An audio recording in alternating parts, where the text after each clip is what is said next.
One thing I know about Five Nights at Freddy's is that there's just so much lore in the game. You basically need a doctorate in Five Nights at Freddy's from the school of Scott Cawthon to really understand what's going on in that game and understand the full story and all the games and all the animations. I don't even know if those are actually things or not, or fan made. And in the books, I know those are real. But anyway, there's just so much going on in the game, and it just makes it makes it very difficult to really understand what's going on. But another interesting thing too, and another thing about it is that there's also just a lot of people who have worked on it, and because of that the lore in real life may even be as deep as the lore in the game. And what I want to talk about today is a tweet that I saw from someone who I now know has worked on the game, one of the Five Nights at Freddy's game, who has done like art for Five Nights at Freddy's franchises. And they have produced probably one of the saddest tweets of all time. She's probably produced one of the saddest tweets you've ever seen in your entire life. And out of context, it just does look like someone subtweeting someone and just kind of airing out drama. It's very weird. It's very interesting to see just out of context. And so I'm gonna read it to you out of context and then kind of just provide context after so you understand that the situation that I also walked into myself and we can kind of have a similar experience of this tweet. So the tweet goes as follows. One day he invited me out to dinner and told me that he had separated from his wife. Sure, it was kind of sad. I even knew her and she was really nice. But at the time, I genuinely convinced myself that maybe this meant I could finally be with him now. I told him dozens of times that I loved him and that I would absolutely do anything for him. And I did. Whenever other people in our shared circles insulted me or spread lies about me, I stayed quiet in order to preserve the harmony, as he called it. Once I even lied publicly because he threatened to cut off contact with me otherwise. Back then, I kept telling myself that all of this must somehow be right.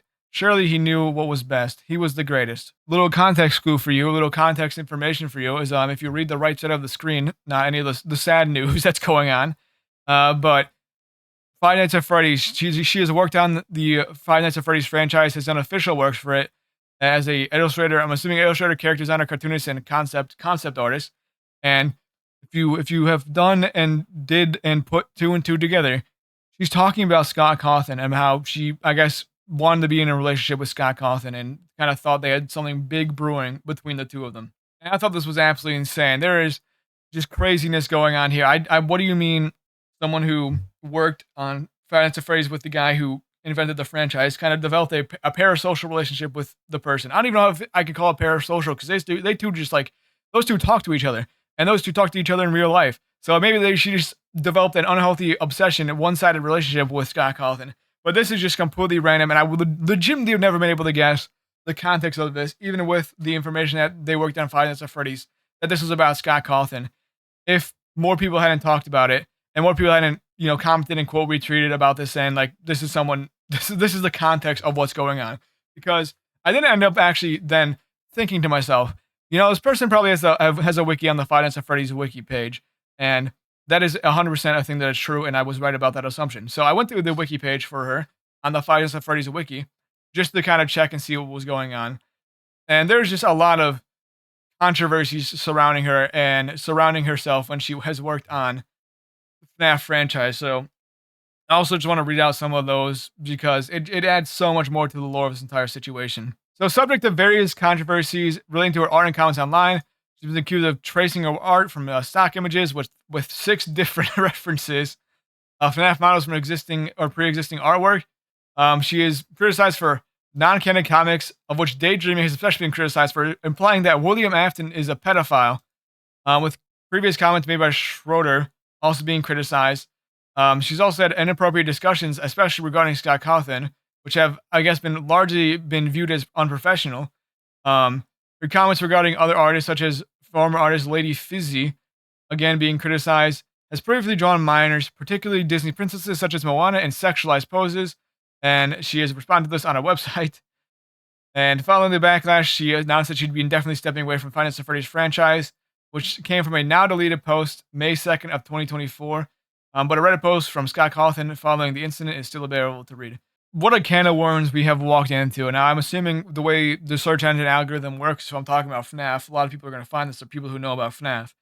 But any other people who just didn't fucking know about this in any capacity, what a wild thing to walk into. What a weird thing to go from a vague post, a subtweet of Scott Cawthon, which I didn't even know was about Scott Cawthon. Holy shit. It wasn't about Scott Cawthon when I originally read it. What am I saying? We're keeping this all in. We're doing it live and alive. Did not know that tweet was originally about Scott Cawthon, even with the context clues of the person's bio. It just seemed like an insane, just weird relationship dynamic. And then to learn it was once again about one of the most famous video games franchises of the last decade. It was just a whole nother heaping helping of whiplash for me. Because what do you mean? This is stuff that's going on behind the scenes of Five Nights at Freddy's. You already got enough shit going on in the games. There's so much crazy stuff. Then you're telling me there's a lore of the game behind the scenes. There's a bigger part of this iceberg. There's just so much going on. I thought this was an insane thing to just happen to discover kind of naturally, other than I guess the most unnatural thing about it was this tweet being posted in the first place. But it is very weird that this is so much more information that I needed to know about people who worked on the Five Nights at Freddy's franchise, but it just kind of was relevant due to the fact that she made that tweet seemingly unprompted entirely 2 days ago, just talking about her feelings about Scott Cawthon and I guess her relationship with him. So that was something I didn't even need to know existed. And then when I went to read the controversy sections, I didn't need to know any of that stuff happened either. But I guess if you see anyone potentially collabing with this Pinky Pills person, then beware. It might get a bit wacky later on because we have seen controversies made with her and controversies created from her actions that you wish kind of just never existed in the first place. But that's just kind of where we're at now. That's kind of where I'm at with FNAF. Makes me kind of worried to learn anything more about that franchise in any capacity because if that's what we're learning right now, then what else? What else will we learn? Who else worked on this?